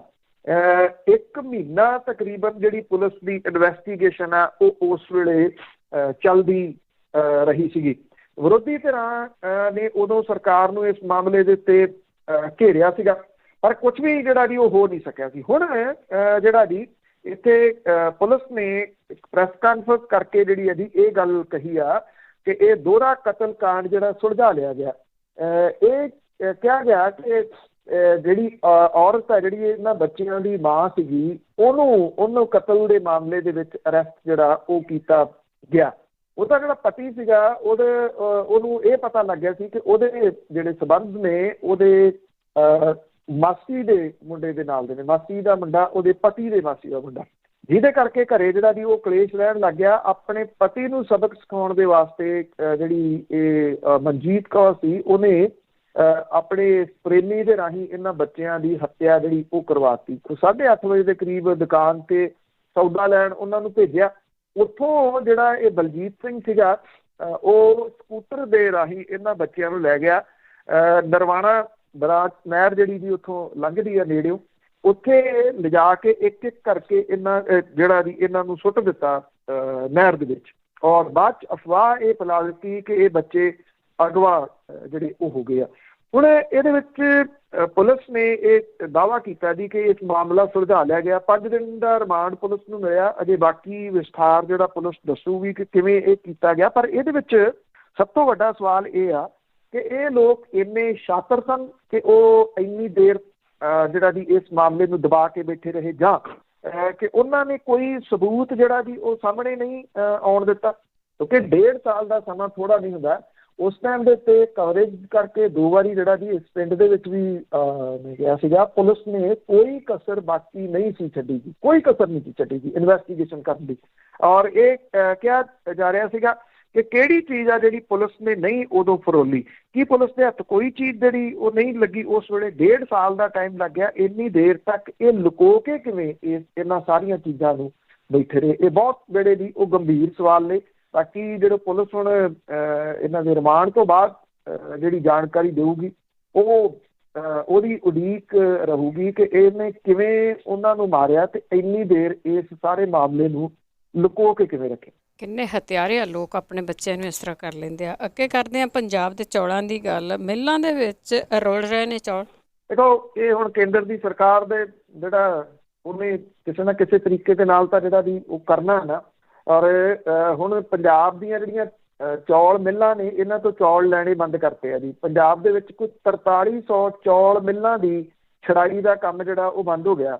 ਜਿਹੜਾ ਕੇਂਦਰੀ ਖੁਰਾਕ ਮੰਤਰਾਲਾ ਉਹਨੇ 16 ਫਰਵਰੀ ਨੂੰ ਇਸੇ ਮਹੀਨੇ ਇਹ ਫਰਮਾਨ ਜਿਹੜੇ ਜੀ ਉਹ ਦੇ ਦਿੱਤੇ ਕਿ ਪੰਜਾਬ ਤੋਂ ਤਾਂ ਹੀ ਚੌਲ ਲਿਆ ਜਾਊਗਾ ਜੇ ਇਹਨਾਂ ਚੌਲਾਂ ਦੇ ਵਿੱਚ ਪ੍ਰੋਟੀਨ ਵਾਲਾ ਚੌਲ ਜਿਹੜਾ ਫੋਰਟੀਫਾਈਡ ਰਾਈਸ ਆ ਉਹ ਮਿਕਸ ਕੀਤਾ ਹੋਊਗਾ। ਜਿਹੜੀਆਂ ਚੌਲ ਮਿੱਲਾਂ ਨੇ ਉਹਨਾਂ ਦੇ ਕੋਲੇ ਇੱਦਾਂ ਦਾ ਕੋਈ ਪ੍ਰਬੰਧ ਨਹੀਂ ਹੈਗਾ ਕਿ ਉਹ ਰਾਤੋਂ ਰਾਤ ਪ੍ਰੋਟੀਨ ਵਾਲਾ ਚੌਲ ਆਮ ਚੌਲਾਂ ਦੇ ਵਿੱਚ ਮਿਕਸ ਕਰ ਦੇਣ ਦੀ। ਇੱਕ ਬਹਾਨਾ ਬਣਾਇਆ ਗਿਆ। ਕੇਂਦਰੀ ਖੁਰਾਕ ਮੰਤਰਾਲੇ ਦੇ ਵੱਲੋਂ ਜਾਰੀ ਜਿਹੜੀ ਚਿੱਠੀ ਆ ਉਹ ਇਹ ਕਹਿੰਦੀ ਆ ਕਿ ਮਿਡ ਡੇ ਮੀਲ ਤੇ ਆਂਗਨਵਾੜੀ ਸੈਂਟਰਾਂ ਦੇ ਵਿੱਚ ਦਿੱਤਾ ਜਾਂਦਾ ਜਿਹੜਾ ਅਨਾਜ ਆ ਉਹਦੇ ਤਹਿਤ ਪ੍ਰੋਟੀਨ ਦੀ ਮਾਤਰਾ ਵਾਲਾ ਚੌਲ ਦਿੱਤਾ ਜਾਣਾ, ਜਿਹਦੀ ਡਿਲੀਵਰੀ 6 ਸੂਬਿਆਂ ਤੋਂ ਲਈ ਜਾਣੀ ਆ। ਇਹਨਾਂ ਸੂਬਿਆਂ ਦੇ ਵਿੱਚ ਪੰਜਾਬ ਨੂੰ ਸ਼ਾਮਿਲ ਕੀਤਾ ਗਿਆ। ਕੇਂਦਰ ਸਰਕਾਰ ਨੇ ਇਹ ਸਾਫ਼ ਕੀਤਾ ਕਿ ਜੇ ਪ੍ਰੋਟੀਨ ਵਾਲਾ ਚੌਲ ਮਿਕਸ ਕਰਕੇ ਨਹੀਂ ਦਿੱਤਾ ਜਾਊਗਾ ਤੇ ਬਾਕੀ ਚੌਲਾਂ ਦੀ ਡਿਲੀਵਰੀ ਵੀ ਨਹੀਂ ਲਈ ਜਾਊਗੀ। ਮਿਕਸ ਕਰਨ ਦੇ ਵਾਸਤੇ 10,000 ਮੀਟ੍ਰਿਕ ਟਨ ਪ੍ਰੋਟੀਨ ਵਾਲਾ ਚੌਲ ਚਾਹੀਦਾ। ਔਰ ਪੰਜਾਬ ਦੀਆਂ ਚੌਲ ਮਿੱਲਾਂ ਨੂੰ 1.99 ਕਰੋੜ ਮੀਟ੍ਰਿਕ ਟਨ ਜੀਰੀ ਭੰਡਾਰ ਜਿਹੜੀ ਉਹ ਕੀਤੀ ਸੀ, ਜਿਹਦੀ ਡਿਲੀਵਰੀ ਚੌਲ ਮਿੱਲਾਂ ਨੇ ਮਾਰਚ ਮਹੀਨੇ ਦੇ ਵਿੱਚ ਦੇਣੀ ਸੀਗੀ। ਹੁਣ ਚੌਲ ਮਿੱਲਾਂ 'ਚ ਮਿਲਿੰਗ ਦਾ ਕੰਮ ਤਾਂ ਜਿਹੜਾ ਜੀ ਉਹ ਚੱਲ ਰਿਹਾ ਸੀਗਾ। ਮਾਰਕਫੈਡ ਬਠਿੰਡਾ ਜਿਹੜਾ ਜੀ ਉਹਦੇ ਮੈਨੇਜਰ ਇਹ ਕਹਿੰਦੇ ਨੇ ਕਿ ਬਠਿੰਡਾ ਡਿਸਟ੍ਰਿਕਟ ਦੇ ਵਿੱਚ 70% ਦੀ ਮਿਲਿੰਗ ਦਾ ਕੰਮ ਹੋ ਚੁੱਕਿਆ, ਪਰ ਹੁਣ ਨਵੀਂ ਕੇਂਦਰੀ ਸ਼ਰਤ ਨੇ ਮਿਲਿੰਗ ਦੇ ਕੰਮਾਂ ਨੂੰ ਬ੍ਰੇਕ ਜਿਹੜੀ ਆ ਉਹ ਲਾ ਦਿੱਤੀ ਹੈ। ਬਠਿੰਡਾ ਤੇ ਮਾਨਸਾ ਡਿਸਟ੍ਰਿਕਟ ਦੇ ਵਿੱਚ 650 ਦੇ ਕਰੀਬ ਚੌਲ ਮਿੱਲਾਂ ਨੇ, ਜਿਹਦੇ ਵਿੱਚੋਂ ਪੰਜਾਬ ਭਰ ਦੇ ਵਿੱਚੋਂ 4365 ਚੌਲ ਮਿੱਲਾਂ ਨੇ, ਔਰ ਪੰਜਾਬ ਦੀਆਂ ਚੌਲ ਮਿੱਲਾਂ ਦੇ ਵੱਲੋਂ ਅਜੇ ਕੋਈ 60 ਲੱਖ ਮੀਟ੍ਰਿਕ ਟਨ ਚੌਲ ਦੀ ਡਿਲੀਵਰੀ ਦੇਣੀ ਬਾਕੀ ਆ, ਜਿਹਦੇ ਚੋਂ ਕੇਂਦਰ ਨੇ 10 ਲੱਖ ਟਨ ਪ੍ਰੋਟੀਨ ਵਾਲਾ ਚੌਲ ਮਿਕਸ ਕਰਕੇ ਦੇਣ ਲਈ ਜਿਹੜਾ ਦੀ ਉਹ ਕਿਹਾ। ਔਰ ਆਮ ਚੌਲਾਂ ਦੇ ਵਿੱਚ ਪਰ ਕੁਇੰਟਲ ਦੇ ਵਿੱਚ 1% ਫੋਰਟੀਫਾਈਡ ਰਾਈਸ ਮਿਕਸ ਕਰਨ ਦੇ ਵਾਸਤੇ ਜਿਹੜਾ ਦੀ ਉਹ ਕਿਹਾ। ਜਿਹੜੇ ਚੌਲ ਮਿੱਲ ਮਾਲਕ ਆ ਇਹ ਕਹਿੰਦੇ ਆ ਕਿ ਪੰਜਾਬ ਸਰਕਾਰ ਇਸ ਮਾਮਲੇ 'ਚ ਸੁੱਤੀ ਪਈ ਆ, ਜਦੋਂ ਕਿ ਕਣਕ ਦਾ ਸੀਜ਼ਨ ਜਿਹੜਾ ਦੀ ਉਹ ਸਿਰ ਦੇ ਉੱਤੇ ਆ ਗਿਆ। ਜਿਹੜਾ ਪੰਜਾਬ ਦੇ ਵਿੱਚ ਜਿਹੜਾ ਕਵਰਡ ਭੰਡਾਰਨ ਜਿਹੜਾ ਦੀ ਉਹਦੀ ਵੀ ਕਮੀ ਹੈ, ਬਾਰਦਾਨਾ ਜਿਹੜਾ ਉਹ ਹੈ ਨਹੀਂ ਗਾ। ਕੇਂਦਰ ਸਰਕਾਰ ਵਜਦ ਹੈ ਕਿ ਉਹ ਬਿਨਾਂ ਪ੍ਰੋਟੀਨ ਵਾਲੇ ਚੌਲ ਤੇ ਆਮ ਚੌਲ ਨਹੀਂ ਲਊਗੀ। ਇਹ ਸਾਰਾ ਕੁਝ ਕਿਉਂ ਕੀਤਾ ਜਾ ਰਿਹਾ? ਇਹ ਇਸ ਕਰਕੇ ਕੀਤਾ ਜਾ ਰਿਹਾ ਕਿ ਜਿਹੜੇ ਖੇਤੀ ਕਾਨੂੰਨ ਆਏ ਆ ਉਹਦੇ ਵਿੱਚ ਪ੍ਰਾਈਵੇਟ ਪਲੇਅਰ ਜਿਹੜਾ ਦੀ ਉਹਨੂੰ ਵਾੜਨਾ ਕਿਵੇਂ, ਜਿਹੜੇ ਉਹਦੇ ਸਾਈਲੋ ਨੇ ਉਹਨਾਂ ਦੀ ਐਂਟਰੀ ਕਿਵੇਂ ਜਿਹੜਾ ਦੀ ਉਹ ਹੋਵੇ, ਇਹ ਸਾਰਾ ਕੁਝ ਉਹਦੇ ਵਾਸਤੇ ਜਿਹੜਾ ਉਹ ਕੀਤਾ ਜਾ ਰਿਹਾ। ਹੁਣ ਕੇਂਦਰ ਦੀ ਸਰਕਾਰ ਜਿਹੜੀ ਆ ਜੀ ਉਹ ਤੰਗੀ ਦੇਣ ਦੇ ਵਾਸਤੇ, ਪੰਜਾਬ ਨੂੰ ਜਿਹੜੀ ਉਹ ਤੰਗੀ ਦੇਣ ਦੇ ਵਾਸਤੇ ਇਹ ਸਾਰਾ ਕੁਝ ਜਿਹੜਾ ਉਹ ਕਰ ਰਹੀ ਆ। ਜਿਹੜੇ ਪੰਜਾਬ ਰਾਈਸ ਸੈਲਰ ਐਸੋਸੀਏਸ਼ਨ ਹੈ ਉਹਦੇ ਜਿਹੜੇ ਸੂਬਾ ਪ੍ਰਧਾਨ ਨੇ ਉਹ ਇਹ ਕਹਿੰਦੇ ਆ ਕਿ 22 ਫਰਵਰੀ ਨੂੰ ਇਹ ਹੁਕਮ ਕੀਤੇ ਸੀਗੇ ਸਰਕਾਰ ਨੇ, ਪੰਜਾਬ ਦੇ ਵਿੱਚ ਇੱਦਾਂ ਦਾ ਕੋਈ ਪ੍ਰਬੰਧ ਹੈ ਹੀ ਨਹੀਂ। ਔਰ ਉਹਨਾਂ ਨੇ ਇਹ ਕਿਹਾ ਕਿ ਇਹ ਨਵੀਂ ਮੁਸੀਬਤ ਜਿਹੜੀ ਹੈ ਜੀ ਉਹ ਖੜੀ ਹੋ ਸਕਦੀ ਹੈ, ਜਿਹੜੀ ਕਿ ਚੌਲ ਮਿੱਲ ਮਾਲਕਾਂ ਨੂੰ ਇਹਦਾ ਖਮਿਆਜ਼ਾ ਜਿਹੜਾ ਉਹ ਭੁਗਤਣਾ ਪਊਗਾ। ਔਰ ਪੰਜਾਬ ਦੇ ਵਿੱਚ 99% ਚੌਲ ਮਿੱਲਾਂ ਦੇ ਵਿੱਚ ਛੜਾਈ ਦਾ ਕੰਮ ਇਹਦੇ ਕਰਕੇ ਬੰਦ ਹੋ ਗਿਆ ਜੀ। ਅਖੀਰ ਦੇ ਵਿੱਚ ਸ਼ਸ਼ੀ ਕਲਾ ਦਾ ਸਿਆਸਤ ਤੋਂ ਸੰਨਿਆਸ ਦਾ ਜਿਹੜਾ ਐਲਾਨ ਆ ਉਸ ਦੇ ਪਿੱਛੇ ਕੀ ਲੁਕਿਆ ਹੋਇਆ? ਜਿਹੜੀ ਅੰਨਾ ਦ੍ਰਮਕ ਦੀ ਸੁਪਰੀਮੋ ਜੈ ਲਲਿਤਾ ਜਿਹੜੀ ਕਿ ਇਸ ਦੁਨੀਆ ਦੇ ਵਿੱਚ ਹੁਣ ਨਹੀਂ, ਉਹਦੀ ਮੇਨ ਸਹਿਯੋਗੀ ਰਹੀ ਸ਼ਸ਼ੀ ਕਲਾ। ਇਹਨੂੰ ਸਜ਼ਾ ਹੋਈ ਸੀਗੀ ਜੀ ਕੁਝ ਕਰਪਸ਼ਨ ਵਾਲੇ ਮਾਮਲਿਆਂ ਦੇ ਵਿੱਚ। 4 ਸਾਲ ਪਹਿਲਾਂ ਉਹਨੂੰ 68 ਕਰੋੜ ਦੇ ਭ੍ਰਿਸ਼ਟਾਚਾਰ ਦੇ ਮਾਮਲੇ ਦੇ ਵਿੱਚ ਜੇਲ੍ਹ ਭੇਜਿਆ ਗਿਆ ਸੀਗਾ। ਇਸ ਤੋਂ ਬਾਅਦ ਮੁੱਖ ਮੰਤਰੀ ਈ ਪਲਾਨੀ ਸਵਾਮੀ ਜਿਹੜਾ ਉਹਦੀ ਅਗਵਾਈ ਵਾਲੇ ਅੰਨਾ ਦ੍ਰਮਕ ਨੇ ਉਹਨੂੰ ਪਾਰਟੀ ਦੇ ਸਕੱਤਰ ਜਨਰਲ ਦੇ ਅਹੁਦੇ ਤੋਂ ਲਾਂਭੇ ਜਿਹੜਾ ਜੀ ਉਹ ਕਰ ਦਿੱਤਾ ਸੀਗਾ। ਸ਼ਸ਼ੀ ਕਲਾ ਨੇ ਖੁਦ ਨੂੰ ਜੈ ਲਲਿਤਾ ਦੀ ਸਿਆਸੀ ਵਿਰਾਸਤ ਦਾ ਅਸਲੀ ਦਾਅਵੇਦਾਰ ਜਿਹੜਾ ਜੀ ਉਹ ਦੱਸਿਆ ਸੀ। ਇਹ ਕਿਹਾ ਜਾਂਦਾ ਕਿ ਸ਼ਸ਼ੀ ਕਲਾ ਸਭ ਤੋਂ ਨੇੜਲਿਆਂ ਦੇ ਵਿੱਚੋਂ ਸੀ ਜੈ ਲਲਿਤਾ ਦੀ। ਇਹ ਪਿਛਲੇ ਮਹੀਨੇ ਜੇਲ੍ਹ ਦੇ ਵਿੱਚੋਂ ਨਿਕਲੀ ਆਪਣੀ ਸਜ਼ਾ ਭੁਗਤ ਕੇ, ਤੇ ਉਹਨੇ ਬੈਂਗਲੁਰੂ ਤੋਂ ਚੇਨਈ ਤੱਕ ਇੱਕ ਬਹੁਤ ਵੱਡਾ ਰੋਡ ਸ਼ੋਅ ਕਰਕੇ ਸ਼ਕਤੀ ਪ੍ਰਦਰਸ਼ਨ ਕੀਤਾ ਸੀ। ਔਰ ਇਹ ਸਮਝਿਆ ਜਾ ਰਿਹਾ ਸੀਗਾ ਕਿ ਉਹਨੂੰ ਕਿਉਂਕਿ ਜਿਹੜੀ ਮੇਨ ਅੰਨਾ ਦ੍ਰਮਕ ਪਾਰਟੀ ਸੀਗੀ ਜੀ ਉਹਦੇ ਵਿੱਚ ਤਾਂ ਉਹਦੀ ਜਗ੍ਹਾ ਖਤਮ ਹੋ ਗਈ ਸੀ ਵੀ ਉਹ ਆਪਣੀ ਨਵੀਂ ਪਾਰਟੀ, ਵੱਖਰੀ ਪਾਰਟੀ ਜਿਹੜੀ ਹੈ ਜੀ ਉਹ ਖੜੀ ਕਰੂਗੀ।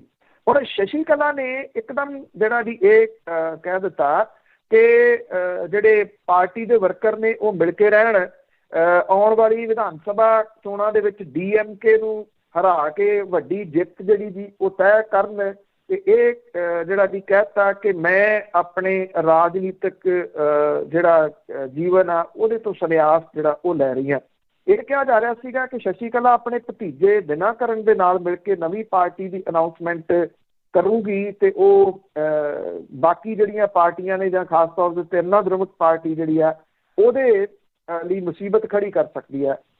ਇਹ ਕਿਹਾ ਜਾ ਰਿਹਾ ਕਿ ਇਹ ਜਿਹੜਾ ਐਪੀਸੋਡ ਆ ਇਹਦੀ ਜਿਹੜੀ ਇਹ ਲਿਖੀ ਆ ਪਟਕਥਾ ਜਿਹੜੀ ਲਿਖੀ ਆ ਉਹ ਭਾਰਤੀ ਜਨਤਾ ਪਾਰਟੀ ਨੇ ਲਿਖੀ ਹੈ, ਕਿਉਂਕਿ ਉਹਨੂੰ ਡਰਾ ਲਿਆ ਗਿਆ। ਜਿਹੜੀ ਅੰਨਾ ਦ੍ਰਮਕ ਆ ਉਹਦੇ ਨਾਲ ਭਾਰਤੀ ਜਨਤਾ ਪਾਰਟੀ ਗੱਠਜੋੜ ਜਿਹੜਾ ਕਰ ਰਹੀ ਆ ਉਹ ਨਹੀਂ ਇਹ ਚਾਹੁੰਦੀ ਕਿ ਇਹ ਸ਼ਸ਼ੀ ਕਲਾ ਜਿਹੜੀ ਆ ਉਹ ਨਵੀਂ ਪਾਰਟੀ ਖੜੀ ਕਰੇ ਤੇ ਉਹਨਾਂ ਦੇ ਵਾਸਤੇ ਮੁਸੀਬਤਾਂ ਜਿਹੜੀਆਂ ਦੀ ਹੋਣ। ਸ਼ਸ਼ੀ ਕਲਾ ਨੇ ਪਾਰਟੀ ਤੋਂ ਕੱਢੇ ਜਾਣ ਤੋਂ ਬਾਅਦ ਨਵੀਂ ਪਾਰਟੀ ਨਹੀਂ ਬਣਾਈ, ਪਰ ਉਹਦੇ ਭਤੀਜੇ ਦਿਨਾਕਰਨ ਨੇ AMK ਦੇ ਨਾਂ ਦੇ ਉੱਤੇ ਵੱਖਰੀ ਪਾਰਟੀ ਬਣਾ ਲਈ ਸੀ। ਇਹ ਲੋਕ ਸਭਾ ਦੇ ਵਿੱਚ 5% ਤੇ ਵਿਧਾਨ ਸਭਾ ਚੋਣਾਂ ਦੇ ਵਿੱਚ 7% ਵੋਟ ਵੀ ਹਾਸਲ ਜਿਹੜੇ ਦੀ ਉਹ ਕੀਤੇ ਸੀਗੇ। ਉਧਰ ਮੁੱਖ ਮੰਤਰੀ EPS ਤੇ ਉਪ ਮੁੱਖ ਮੰਤਰੀ OPS ਨੇ ਸ਼ਸ਼ੀ ਕਲਾ ਨੂੰ ਪਾਰਟੀ ਦੇ ਵਿੱਚ ਲੈਣ ਤੋਂ ਨਾ ਜਿਹੜਾ ਦੀ ਉਹ ਕਰਤਾ ਸੀਗਾ। ਉਸ ਤੋਂ ਬਾਅਦ ਪਾਰਟੀ ਦੇ ਵਿੱਚ ਵਾਪਸੀ ਦੇ ਰਾਹ ਤਾਂ ਉਹਦੇ ਜਿਹੜੇ ਦੀ ਉਹ ਬੰਦ ਹੋ ਗਏ ਸੀਗੇ। ਹੁਣ ਉਹਦੇ ਵੱਲੋਂ ਇੱਕਦਮ ਜਿਹੜਾ ਦੀ ਉਹ ਸੰਨਿਆਸ ਲੈ ਲੈਣਾ, ਇਹਨੂੰ ਇਸ ਰੂਪ ਦੇ ਵਿੱਚ ਹੀ ਦੇਖਿਆ ਜਾ ਰਿਹਾ ਕਿ ਉਹਨੂੰ ਡਰਾ ਲਿਆ ਗਿਆ ਜਿਹੜੀ ਸ਼ਸ਼ੀ ਕਲਾ ਦਾ ਇਹ ਸੰਨਿਆਸ ਜਿਹੜਾ ਸਿਆਸੀ ਸੰਨਿਆਸ ਹੈ ਉਹ ਕਿੰਨੀ ਦੇਰ ਰਹੂਗਾ, ਇਹ ਸਵਾਲ ਆ। ਔਰ ਕਿਹਾ ਜਾ ਰਿਹਾ ਕਿ ਆਉਂਦੇ ਸਮੇਂ ਦੇ ਦੌਰਾਨ ਜਦੋਂ ਦਬਾਅ ਘਟੂਗਾ ਸ਼ਾਇਦ ਉਹ ਵਾਪਸੀ ਜਿਹੜੀ ਦੀ ਉਹ ਕਰ ਸਕਦੀ ਹੈ। ਉਹਦੇ ਕੋਲੇ ਬਹੁਤ ਸਾਰੇ ਭੇਦ ਜਿਹੜੇ ਉਹ ਪਾਰਟੀ ਦੇ ਨੇਤਾਵਾਂ ਦੇ ਵੀ ਜਿਹੜਾ ਉਹ ਦੱਸੇ ਜਾਂਦੇ ਆ, ਕਿਉਂਕਿ ਉਹ ਜੈਲਲਿਤਾ ਦੇ ਸਭ ਤੋਂ ਕਰੀਬੀਆਂ ਦੇ ਵਿੱਚੋਂ ਸੀ ਔਰ ਇੱਕ ਟਾਈਮ ਸਭ ਤੋਂ ਪਾਵਰਫੁਲ AIADMK ਦੇ ਵਿੱਚ ਜਿਹੜੀ ਉਹ ਗਿਣੀ ਜਾਂਦੀ ਸੀਗੀ ਜੈਲਲਿਤਾ ਤੋਂ ਬਾਅਦ। ਜੀ ਜੀ ਬਿਲਕੁਲ, ਬਹੁਤ ਬਹੁਤ ਧੰਨਵਾਦ ਬਲਤੇਜ ਪੰਨੂ ਜੀ। ਕੁਰਬਾਨੀ ਜੀ, ਧੰਨਵਾਦ ਜੀ, ਸਤਿ ਸ਼੍ਰੀ ਅਕਾਲ। ਸਤਿ ਸ਼੍ਰੀ ਅਕਾਲ ਜੀ। ਤੇ ਸਰੋਤੇ ਇਹ ਸਨ ਬਲਤੇਜ ਪੰਨੂ ਜੋ ਸਾਡੇ ਨਾਲ ਜੁੜਦੇ ਨੇ, ਕਰਦੇ ਨੇ ਖਬਰਾਂ। ਇਸੇ ਦੇ ਨਾਲ ਸਾਡਾ ਅੱਜ ਦਾ ਬੁਲਟਨ ਇੱਥੇ ਸਮਾਪਤ ਹੋਣ। ਬਲਵਿੰਦਰ ਕੌਰ ਵੱਲੋਂ ਵੀ ਆਪ ਸਭ ਨੂੰ ਹੀ ਸਤਿ ਸ਼੍ਰੀ ਅਕਾਲ।